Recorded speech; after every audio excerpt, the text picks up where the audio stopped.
जब एक छोटा सा हार दुनिया की सबसे पाकीज़ा औरत की इज्जत का दुश्मन और नबी करीम सल्लल्लाहु अलैहि वसल्लम के गम का सबब बना, तो फिर अल्लाह ने ऐसा हुक्म जारी किया जिसने पूरे मदीने के झूठे लोगों का पांसा पलट कर रख दिया। ये उस वक्त की बात है जब नबी सल्लल्लाहु अलैहि वसल्लम बनु मुस्तलक के गज़वे पर रवाना हुए।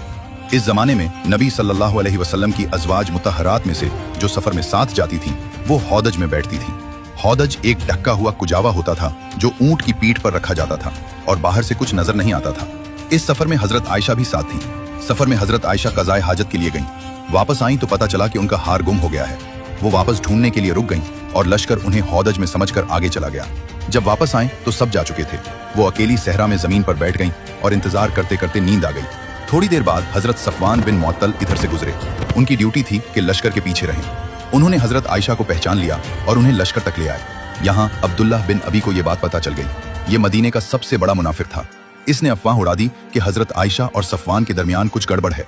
ये बात आग की तरह पूरे मदीने में फैल गई। अगले 30 दिन तक मदीने में ये अफवाह गर्म रही।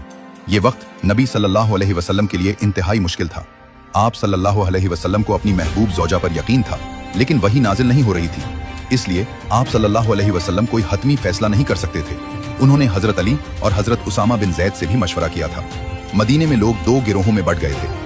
कुछ लोग इल्जाम लगा रहे थे और कुछ लोग अभी भी हजरत आयशा की पाकदामनी की गवाही दे रहे थे। 1 महीने बाद नबी सल्लल्लाहु अलैहि वसल्लम हजरत आयशा के पास तशरीफ लाए और फरमाया, आयशा, अगर तुमने कोई गलती की है तो अल्लाह से तौबा करो।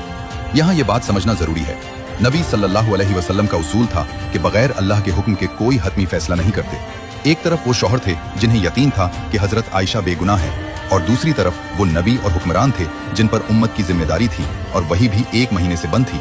हजरत आयशा ने जवाब दिया, अल्लाह की कसम, मैं तौबा नहीं करूंगी, क्योंकि मैंने कुछ नहीं किया। इसी लम्हे नबी पर वही नाजिल होनी शुरू हुई।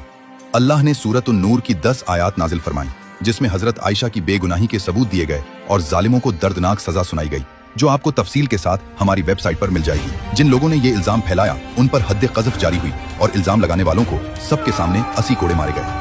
हद्द क़ज़फ़ इस्लाम का कानून है और अल्लाह ने सूरत नूर की आयत नंबर 4 में खुद फरमाया है, जो लोग पाकदामन औरतों पर इल्जाम लगाएं और 4 गवाह न लाएं, उन्हें 80 कोड़े मारो।